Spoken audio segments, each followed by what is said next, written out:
Vamos a dar inicio al módulo número 2 del curso Resistencia Bacteriana a los Antibióticos. Soy Janet Zurita, médica microbióloga, profesora de la Facultad de Medicina de la Pontificia Universidad Católica del Ecuador. El módulo 2 es sobre mecanismos de resistencia bacteriana, su definición, su clasificación.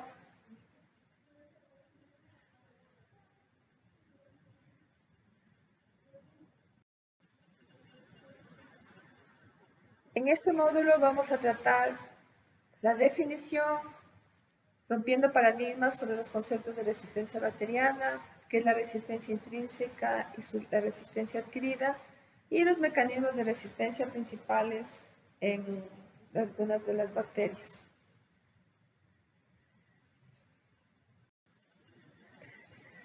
El concepto clásico de resistencia bacteriana es que ésta se debía al uso indiscriminado de antibióticos en pacientes de la comunidad y en los hospitales. Clásicamente, la resistencia es una presión selectiva moderna del uso de antibióticos en la clínica. Sin embargo, la resistencia a los antibióticos es un fenómeno natural que es anterior a la presión selectiva moderna del uso de los antibióticos en la clínica. Varios estudios demuestran esto. El estudio de Da Costa, que hizo un análisis metagenómico específico del ADN en los sedimentos de hielo de la Beringia de 30.000 años de antigüedad, y hizo unas perforaciones a nivel de estos hielos y sacó un sinnúmero de bacterias y les identificó los genes de resistencia que tenían estas bacterias. Hizo una colección muy diversa y encontraron en estas bacterias de hace 30.000 años de antigüedad que tenían o codificaban genes de resistencia a beta-lactámicos, a tetraciclinas e incluso antibióticos como los glicopéptidos como vancomicina. Es decir, bacterias de 30.000 años de los sedimentos del permafrost en la Beringia demostraban que estas bacterias tan antiguas ya tenían genes de resistencia a antibióticos tan modernos. Otro estudio realizado por María Domínguez Bello del microbioma intestinal y sensibilidad a los antibióticos de los Yanomami, cazadores-recolectores en las remotas zonas de la selva amazónica de Venezuela, que nunca habían estado expuestos a la medicina o dietas occidentales, demostró que tenían genes de resistencia a este microbioma. 38 bacterias intestinales que se investigaron tenían resistencia a penicilina, piperacilina tazobactam, tigeciclina, astronam, tetraciclina, ceftazidima, cloramfenicol, etc.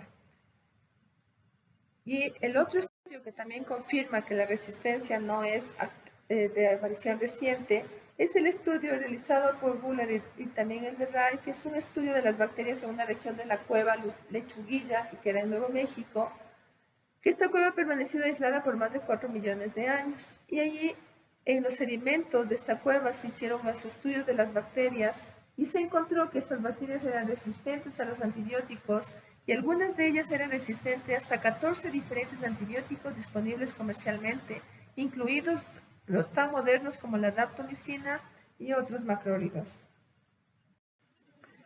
Y Forsbeck demostró que al estudiar las bacterias en el suelo y en el agua, se descubrió que eran portadoras de genes idénticos a los que permiten que las bacterias que causan enfermedades en los seres humanos sobrevivan al tratamiento de los antibióticos.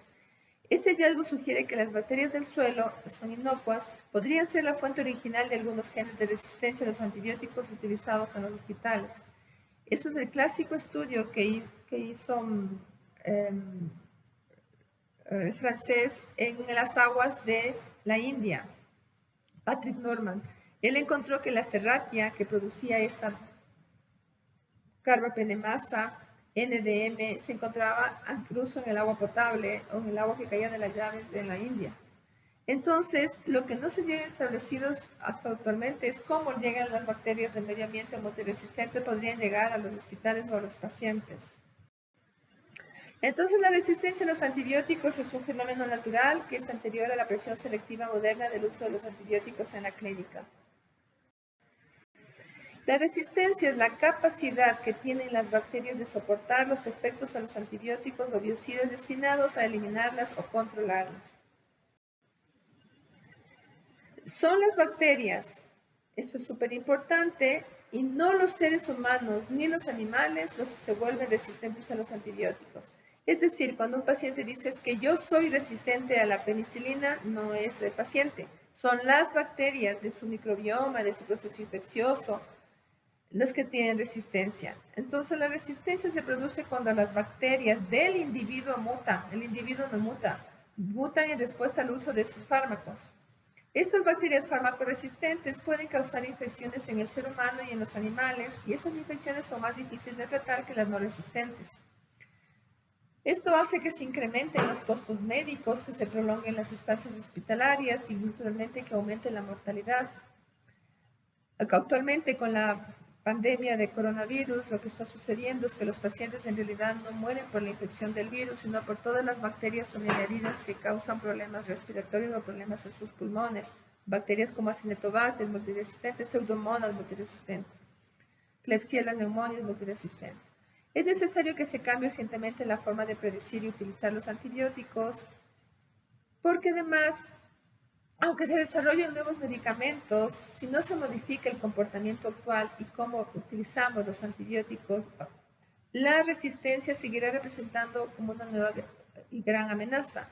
Estamos tratando de mejorar y de bajar la resistencia y educar desde el año 1999, cuando se determinó que este era un problema en América Latina. Han pasado más de 30 años y se ha hecho muy poco al respecto. Sí se han logrado muchísimos avances, pero no lo suficiente.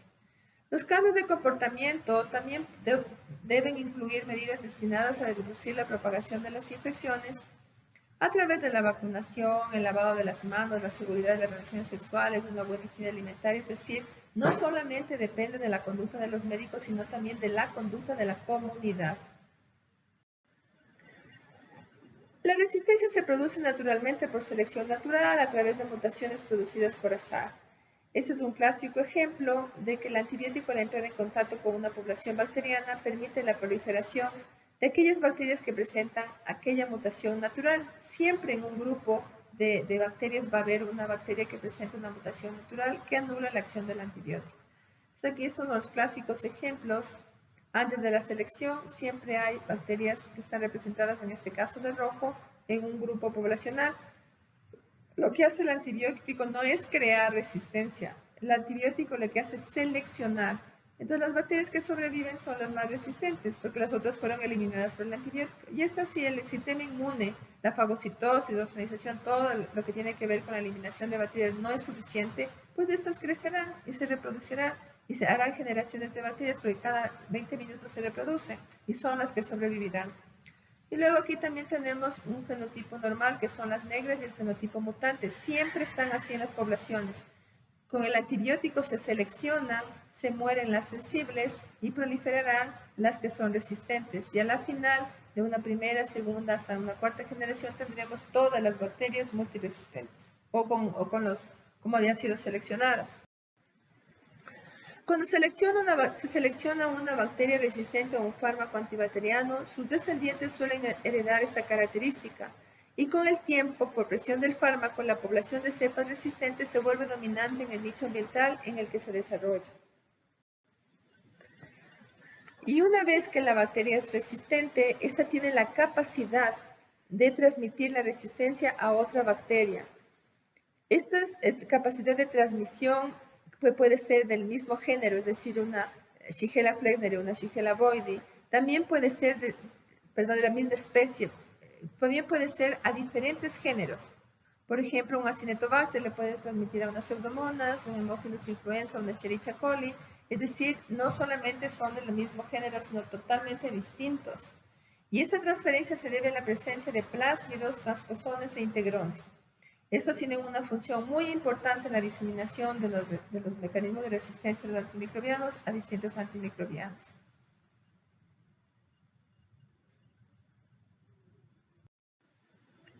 Entonces, la transferencia génica en bacterias, es decir, cómo se transfiere la resistencia, puede ser por conjugación a través de un pili sexual.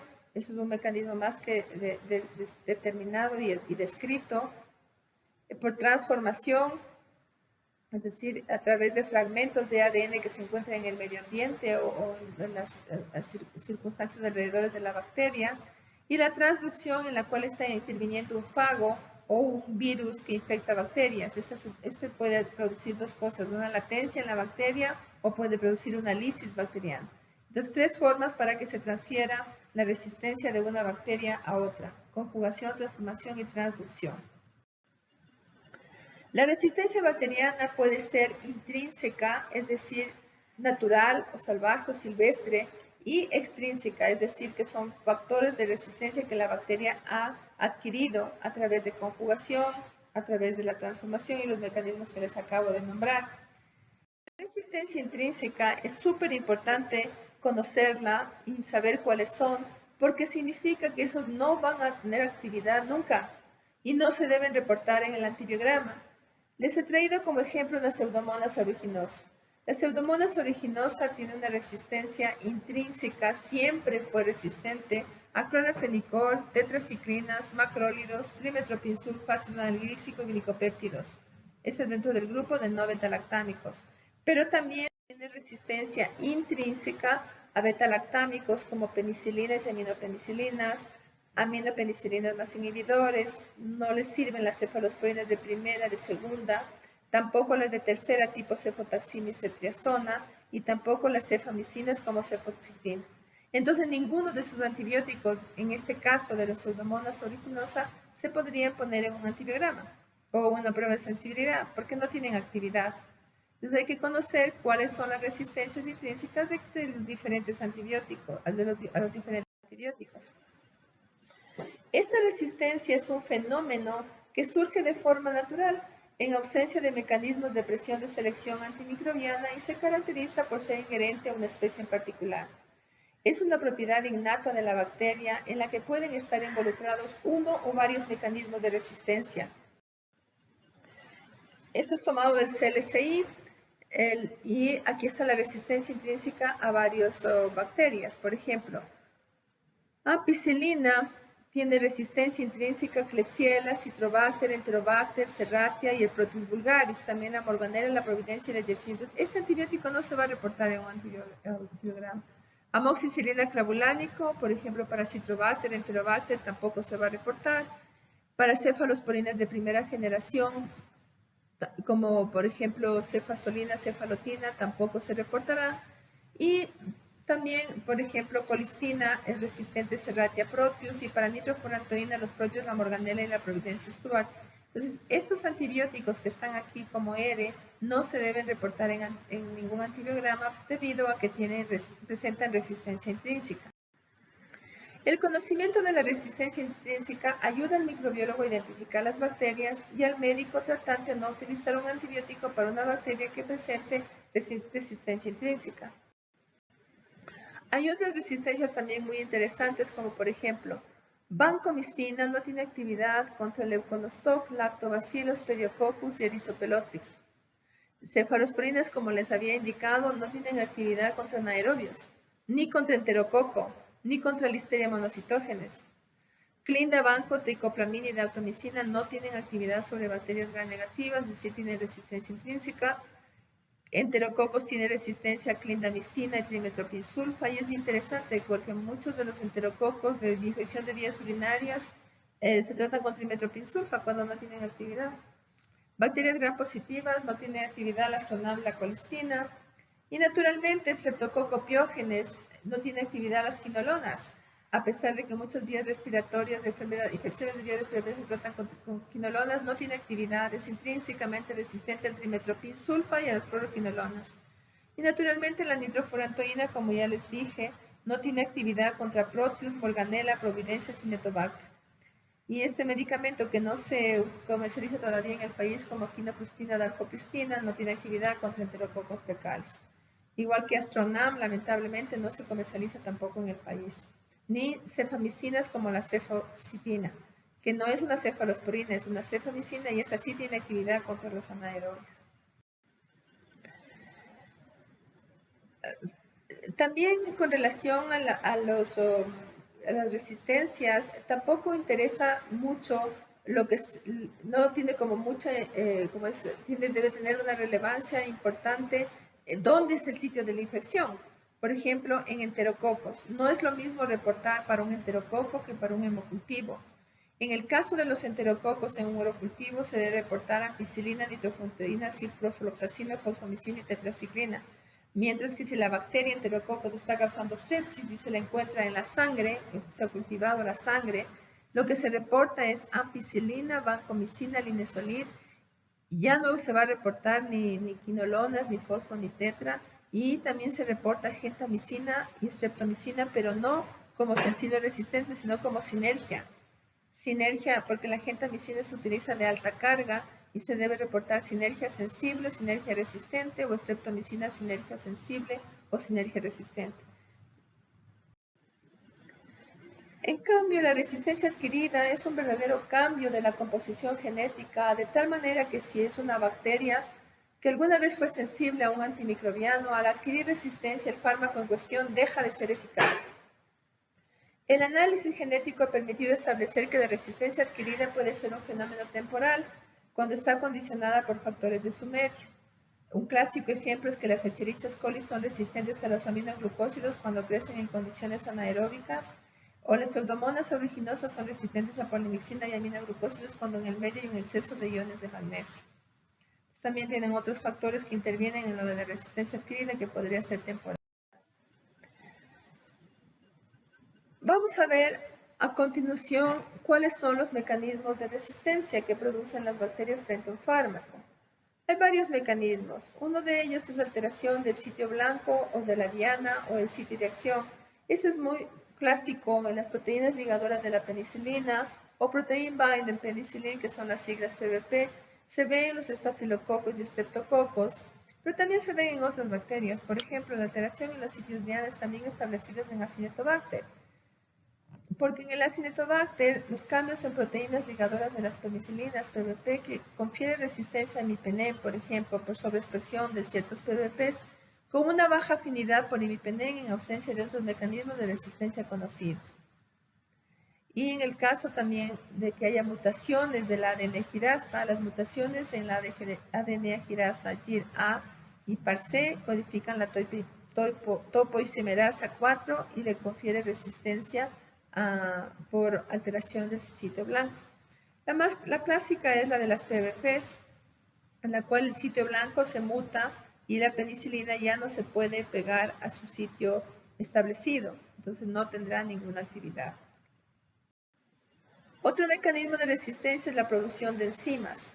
Este es uno de los mecanismos más importantes y porque tenemos la producción de beta-lactamasas que inactivan a los antimicrobianos beta-lactámicos, que son el tratamiento de primera acción en un sinnúmero de enfermedades infecciosas como neumonía, meningitis, faringitis, y también es un grupo de antibióticos más usado, el más amplio. Pero también tenemos otras enzimas, adenilciclasa, fosforilasas, acetiltransferasas, que bloquean a los aminoglucósidos o al cloranfenicol y producen una neutralización del antibacteriano mediante enzimas que lo vuelven inactivo.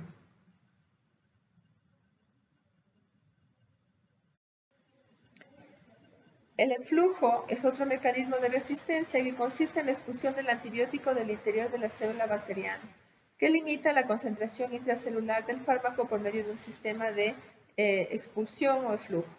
Para ello, necesita la bacteria unas bombas de expulsión, unas proteínas que dependen de la energía, que pueden comportarse como sistemas de eliminación de uno o varios antibióticos o de alguna u otra sustancia que la bacteria considere que está haciéndole daño, no solo de antibióticos. Hay un clásico ejemplo también en Acinetobacter baumannii, la protección ribosomal por la proteína TET-M, mientras que los genes TET-A y TET-B son bien reconocidos por su papel en la resistencia a la tetraciclina en Acinetobacter baumannii a través de las bombas de flujo. La TET-M se propone ser otro mecanismo de resistencia en la que actúa a través de la protección ribosomal. Entonces, en el flujo tenemos el clásico, la molécula que entra a la célula, atraviesa, como les dije, las bacterias gram negativas tienen su membrana externa, una capa delgada de peptidoglicano, el espacio periplásmico donde está un sinnúmero de enzimas, y ingresa y atraviesa la membrana celular. pero apenas atraviesa la bomba de expulsión, agarra la molécula y le saca. Esto sucede en un sinnúmero de antibióticos como ácido nalidíxico, tetraciclinas, meropenem, cefaloprimida de tercera, de cuarta, piperacilinas, jonam, fluoroquinolonas, trimetoprim-sulfa. Y otro mecanismo es la alteración de la permeabilidad bacteriana que limita el ingreso del antibacteriano. Es un mecanismo importante en las bacterias gram negativas, pues poseen canales proteicos denominados porinas, que son unos túneles que permiten o impiden el paso de moléculas hidrofóbicas. Los antimicrobianos hidrófilos pequeños a su vez sí pueden penetrar en la bacteria. Si se producen mutaciones que modifican este canal del poro o reducen el número de porinas en la membrana, el ingreso del fármaco se verá afectado. La permeabilidad es un mecanismo de resistencia súper importante en Acinetobacter y en Pseudomonas. Y también en general en bacilos gramnegativos como Klebsiellas. Por ejemplo, un carbapenémico no necesariamente, si se presenta resistencia a un bacilo gramnegativo, no es solamente por producción de carapenemasa. Simplemente puede ser una asociación de un mecanismo como BLE más impermeabilidad o AMC más impermeabilidad. Tenemos una Escherichia coli productora de KPC o una Klebsiella productora de tenemos una Escherichia coli resistente a carbapenémicos. No necesariamente es por producción de carbapenemasas, podría ser una BLE más impermeabilidad. Se suman dos mecanismos de resistencia, impermeabilidad y producción de enzima.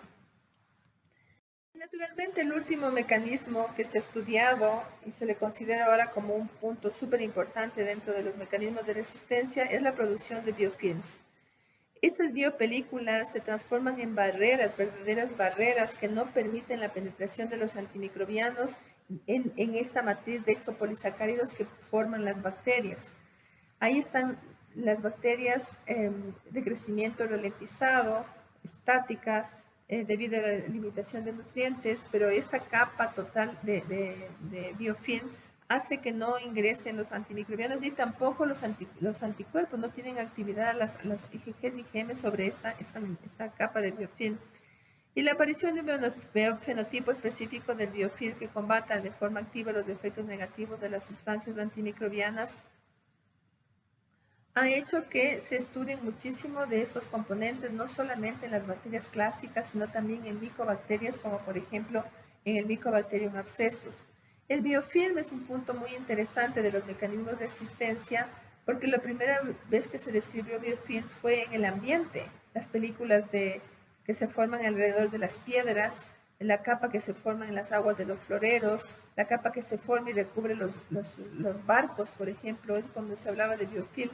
Y recién en los años 80 se determinó que también estos biofilms se producían en el ser humano. Biofilms por ejemplo, en el dispositivo intrauterino, biofilms en los catéteres, biofilm en los dientes, biofilm en el marcapaso, en todos los elementos que no se pensaba que producía. Y ahora se le considera el biofilm como un importantísimo mecanismo de resistencia a los antibióticos porque no permiten el paso de esta capa de exopolisacárido. Entonces aquí tenemos el resumen de la resistencia a los antibióticos. Tenemos inactivación enzimática, bombas de flujo, modificación del sitio blanco, alteraciones de los ácidos, de los mitocondrias, del ácido ribonucleico, la fracción 30S del ribosoma, y también tenemos la producción de enzimas y la producción de biofilms a través del porosensing, este mecanismo en el cual las bacterias se comunican entre sí y empiezan a producir los biofilms. Bien, dentro de las lecturas recomendadas tenemos estas que están aquí descritas. Muchísimas gracias por su atención.